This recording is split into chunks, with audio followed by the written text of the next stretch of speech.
My name is Volodymyr Bilotkach, and I'm an associate professor at the Air Transport Management program here at SIT. Since you are watching this video now, I guess you are considering aviation as a possible industry for your career. You are also likely worried. And you are right to be. There have been some pretty scary headlines about this industry over the last 2 years. Some correct, some mighty overblown. Headlines like air travel will never be the same, business travel will disappear, aviation as we know it will no longer be there, have appeared with some regularity in the press. Having read those headlines, many have probably thought, I would be crazy to go into this industry. I'd better choose something more secure. You're clearly not one of them. But I guess you would like some reassurance that aviation will indeed thrive. Well, I am not here to reassure you, but I would like to set the record straight. In our air transport management program, we operate with facts rather than headlines. And that's what I will do. It is true that civil aviation is now at a crossroads. It will change in certain ways. But we need to keep one thing in mind. Ultimately, in the longer term, aviation will not be shaped by the current pandemic or the travel restrictions or aircraft cleaning protocols. This industry will be shaped by people. People who believe in it. People who want this industry to thrive. People for whom airports, airplanes, passengers, takeoffs and landings, baggage carousels, flight schedules are an integral part of their lives, not just their jobs. People like you. I have been involved in academic research, policy consulting, and executive education in the aviation sector for about 20 years. So I have seen some previous crises we have gone through. In this century, aviation has been through the aftermath of the events of September 11th, 2001, the SARS outbreak, and the Great Recession. These events, while leading to considerable short-term declines in the passenger volumes, have not slowed down the robust and rapid growth of the industry. Over the 45 years between 1974 and 2019, the number of passengers traveling by air worldwide has increased nearly ninefold, from 500 million to just under 4.5 billion, doubling every 15 years. Over the same time period, the world's population doubled, while inflation-adjusted GDP has increased around 5 times. All the forecasts issued in the years before the pandemic by such organizations as Boeing, Airbus, IATA, and ICAO projected that this growth of demand for air travel would continue. The world would see around 9 billion passengers traveling by air in or around 2035. While this scenario now appears unlikely, the experts believe that aviation will return to its growth trajectory post-pandemic. So we will see 9 billion passengers traveling by air, but not in 2035, rather by 2040 or 2045. So, how big was the shock? For us in Singapore, the scene was nothing short of apocalyptic. Passenger traffic at Changi dropped to less than 5% of the 2019 level. Aircraft parked idly on the tarmac. 2 out of 4 terminals shut down, the other 2 empty, if you could even enter them. On the global scale, year 2020 passenger volume was 1/3 of that for 2019. This sets us back to the level not seen since the mid-1990s. The 2021 passenger volume is expected to be half of the last pre-pandemic years. The governments worldwide have helped their airlines to the tune of around 250 billion US dollars. That's 1/3 of a trillion Singaporean dollars, or nearly 3/4 of Singapore's 2020 gross domestic product.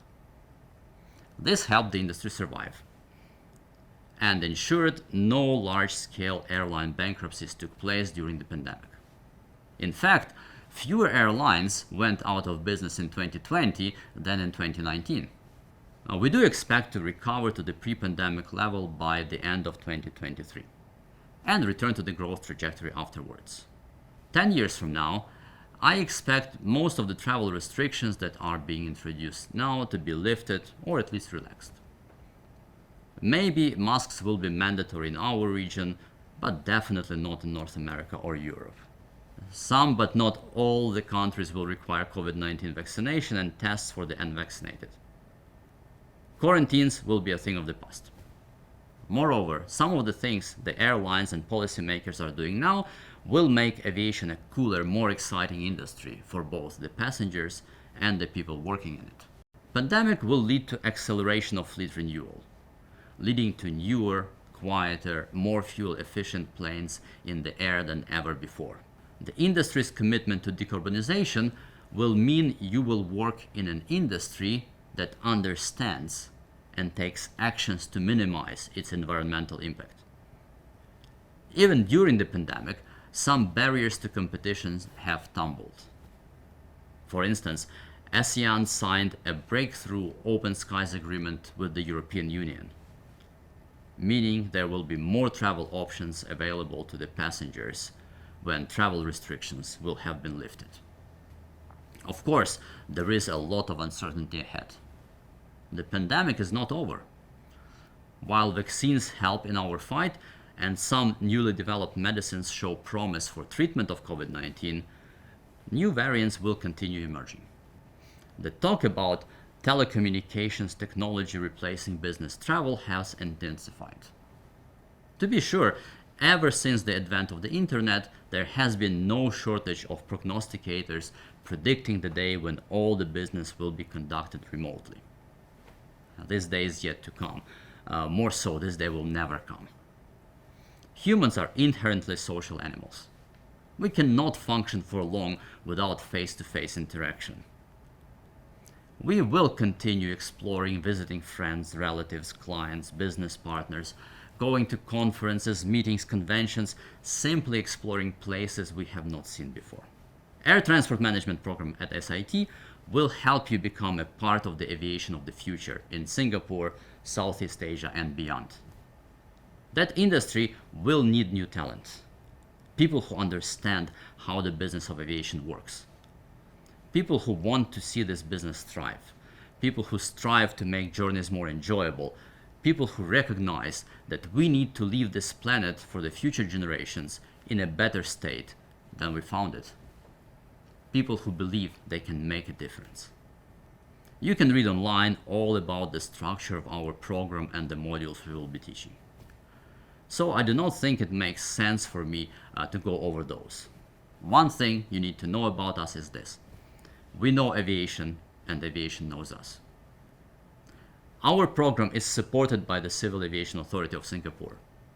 We work with the Industry Advisory Committee, which includes representatives from all the major stakeholders in the Singapore civil aviation sector, to make sure our students get education that is relevant to the industry's needs and maximizes their employability potential. Our team is as international as aviation itself. You will be taught by instructors who have lived and worked all around the world and are as passionate about the industry as our students are. In a recent interview, when asked about why he chose a career in aviation, Sir Tim Clark, CEO of Emirates Airlines, said, "It's like anybody else who has a passion or a hobby. Why did you do that? I don't know what it is, so it's very difficult to ascertain for me. It was a passion."